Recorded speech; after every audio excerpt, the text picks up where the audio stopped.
Good afternoon, YouTube. Needlebender785, Florida, with another video. I know I came up with one yesterday, but this weekend's been kind of the weather sucked outside. It's about 69 degrees and dreary and drizzly, and I've just been cooped up in the shop working on this box last couple of days, which I can't complain about because 2 weeks before that I was working at my actual job for like every day, so for 2 weeks straight, so I didn't even touch this thing.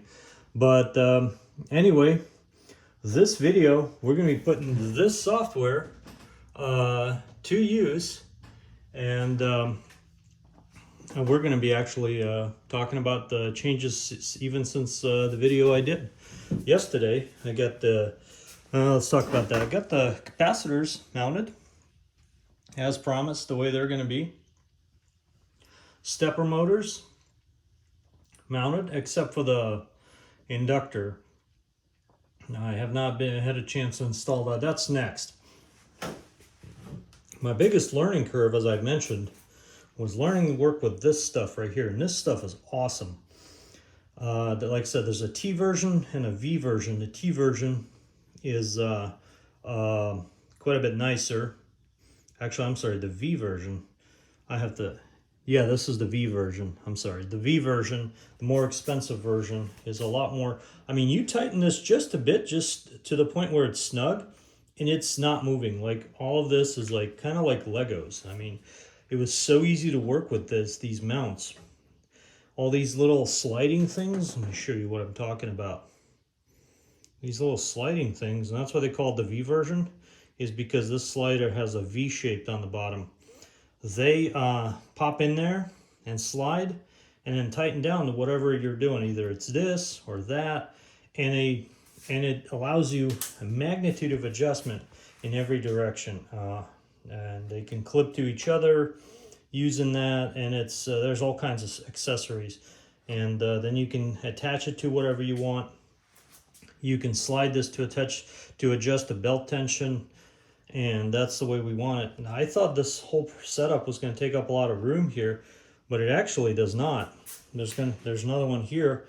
I don't have a belt for this yet. I wasn't sure what length belt I'm going to need, so I went with the first one I found. I think this one's 25 or 28 centimeters long, and anything between 25 and 30 I think will work just fine. And I have enough adjustability here where I can bring in tension in and out. And my main thing, like I said, was make sure these heights are aligned. And I made these holes a little bit adjustable, so I can do that. And that seems to work just fine. Also connected my filament transformer and added the rest of the capacitors that this was missing between screen and ground. Each of the cathode legs to ground, and then in between. So you have to have capacitors to prevent any kind of oscillations in the socket itself. Also mounted transformers, as you can see. Now everything is upside down, obviously, but I used threaded rod to stack them and put a mounting bracket, as you can see there. There's a mounting bracket right there to prevent any kind of sway, and they're really, really nice and stationary. In the back, I added a fan that's going to blow directly onto those transformers. A 12-volt fan, obviously. I think I mentioned a blower yesterday. Mounted the capacitors, my main tuning capacitors, and initially my main concern was the clearance, but it actually works out really good. I got about an inch of clearance on top here, so this works out really, really nice. So I wanted to test this in action, but it actually worked even better than I expected. So we got our software that we kind of talked about, and let me go through the setup here. If we go to the config page here, we have a tune knob. Obviously that is the load knob, but the motor I have hooked up, doesn't align currently with what we're doing.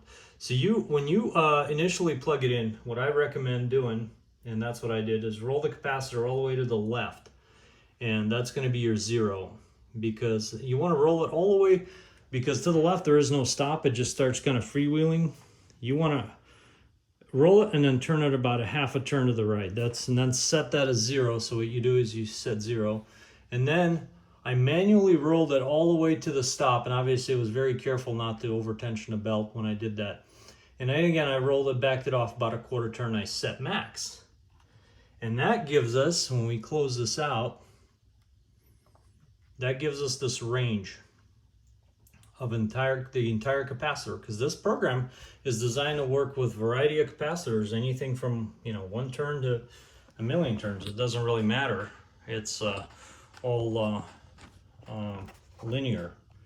So let's see what we got. So in order to tune, obviously here's our only knob that's going to be there. If you just turn, nothing happens, and that's the way I want it, because if anybody bumps the knob. So you have to, in order to engage the motor, and the motors are in sleep mode, engage, you see here a click, and then let's look at it.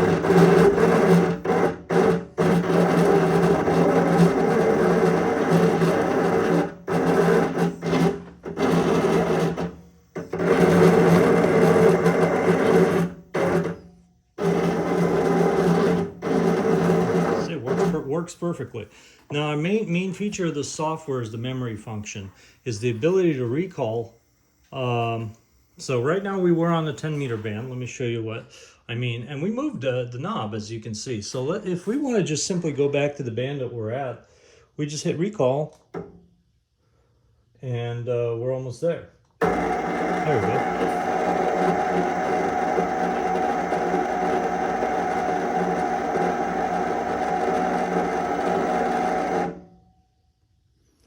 And we're there. We're on the 11 meter band now. Let's go back to the other one.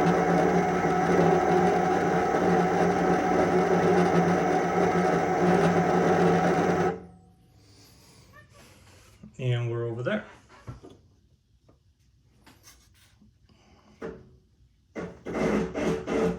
Let's say we mess it up and we go all the way one there. We just want to go back. And this is what happens when you actually hit this recall button. It says it's tuning.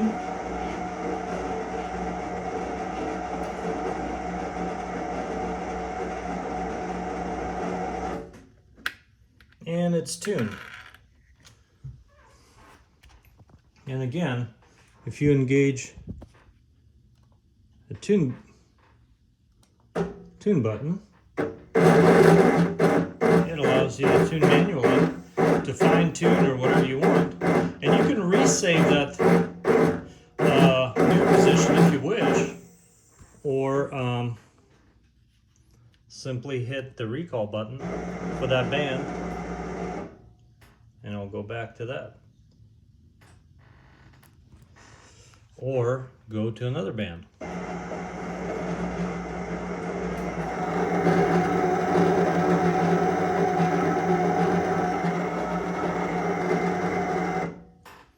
And we're back on the other band.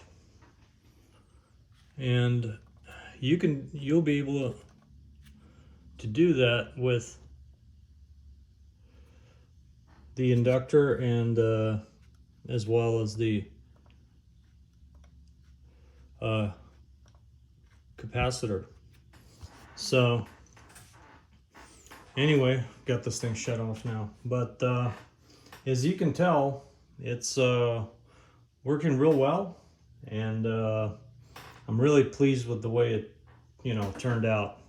Allows high adjustability, recalls, memories, all that good stuff. So if your device would ever lose power, it saves it to a file where whenever you power it back up, it's going to be exactly where it thinks it was, and all the memory features are still saved.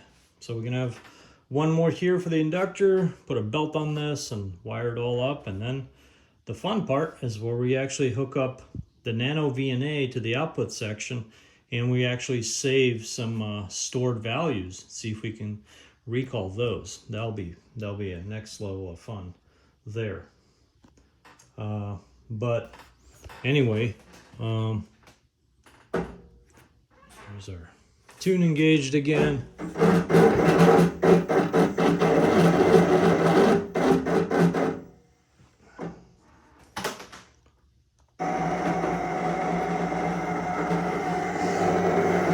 Just having fun.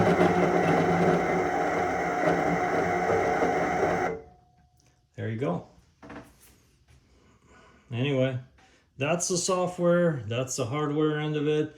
It's all starting to come together, and we'll see. We'll keep you updated on the progress, but this should be the implementation part. Once we got it figured out, is not that sophisticated now.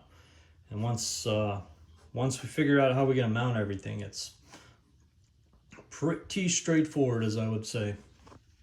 Anyway, 73s.